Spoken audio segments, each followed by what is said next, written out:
sog'lom o'tkazamiz. Kayfiyatlar a'lo. Oramizda kasallangan. Bolajonlar sizlar bilan ertalabki davra suhbat o'tkazamizmi? Menga qarab o'tir. Ertalab turganda nima qilamiz? Go'zal. Yuzimizni yuvamiz, tishimizni yuvamiz, o'rnimizni taxlaymiz. Kimlarga salom beramiz?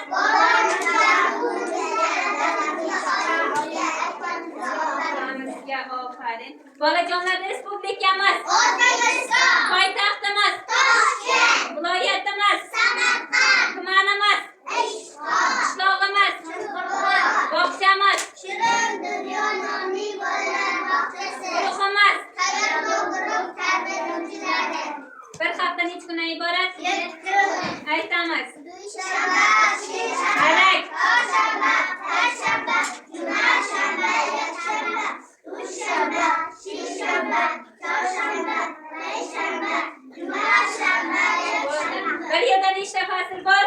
10 ta. Babar, fasllar. Bahor, yoz, qish. Bahor, yoz, qish. Bahor, yoz, qish.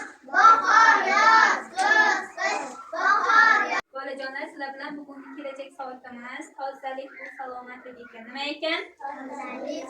Tozalik bu salomatlik. Bolajonlar, yer bizlardan xafa bo'ladi. Bizlar yerni musor qilganimiz uchun xafa bo'lyapti-ya. Qanday musor bo'lishi mumkin?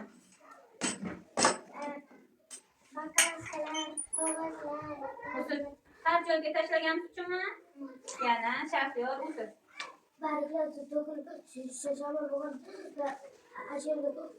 Tozalamaganimiz uchun, ha? Ofarin. Yana Mustafa. O'tir.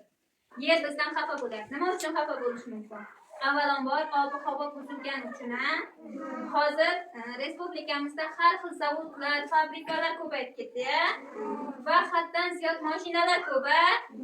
U mashinalardan chiqayotgan tutun bizning yurtimizning ob-havosiga va bizning sog'lig'imizga zarar qilyapti. Bizlar iloji boricha harakat qilishimiz kerak, ko'proq piyoda yurib, toza havoda nafas olishimiz kerak ekan.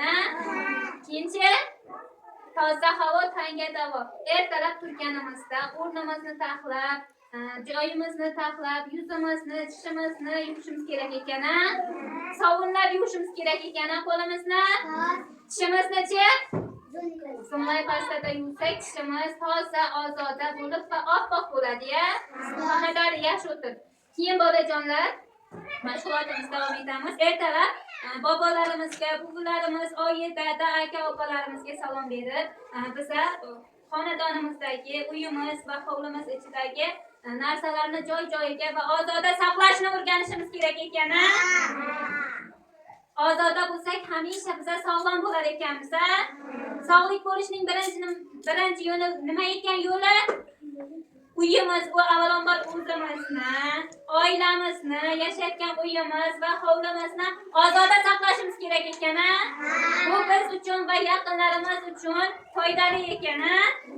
Va yer xafa bo'lyapti. Yerdagi har xil musor, suvdagi har xil musorlarni bizlar har yerga tashlab yuborsak, yer bizlardan xafa bo'lyapti. Yer xursand bo'lish uchun bizlar nima qilishimiz kerak ekan? Qaranglar, yer bizlardan xursand bo'lyapti. Nima bo'lyapti? Xursand bo'lyapti. Bizlarga kulib boqyapti. Bizlar ham yerga kulaylikchi. Ofarin. Bolajonlar, bizlar doim yerni xursand qilishimiz uchun nima qilish kerak edi? Birinchi o'rinda tozalik. Tozalik qayerdan boshlanadi ekan? O'zimizdan boshlanar ekan. Biz o'zimizni ozoda saqlashimiz kerak ekan. Ertalab turganda yuzimizni, tishimizni, qo'llarimizni yuvishimiz kerak ekan. Kiyimlarimizni toza saqlashimiz kerak ekan. Kir qilib kiysak, bizga mikrob yopishadi va kasalliklar keladi-ya. Kasalliklarning oldini olishimiz kerak. Va uyimizni toza tutishimiz kerak, hovlimizni toza tutishimiz kerak. Va yon atrof ko'chalardagi, masalan, bog'chaga kelarsizlar yo'lda, to'g'rimi? Bog'chaga kelarsizlar, yo'lda salofan, baklashka, qog'oz, har xil musorlar yotibdi-ya. Biz nima qilishimiz kerak? Ularni terib olib, chekkaga taqib qo'yishimiz kerak. Biz ozodalikka kichik bir hissamizni qo'shgan bo'lamiz. Biz uchun eng muhim narsa bu tozalik va ozodalik ekan. Tozalik va ozodalikning yana bir yo'li bor. Bizlar yechgan kiyimimizni taxlashni o'rganishimiz kerak. Va o'quv qurol har xil anjomlarimizni taxlab joy-joyiga tartiblab qo'yish o'rganishimiz kerakmi? Bu toza va ozodalikni bir yo'li hisoblanadi bolajonlar. Bolajonlar, bugun sizlar bilan mana bu rasm haqida suhbatlashamiz. Tayyormizmi? Bu toza havo ekan. Nima ekan? Toza havoda bolajonlar yayrab o'ynashyapti.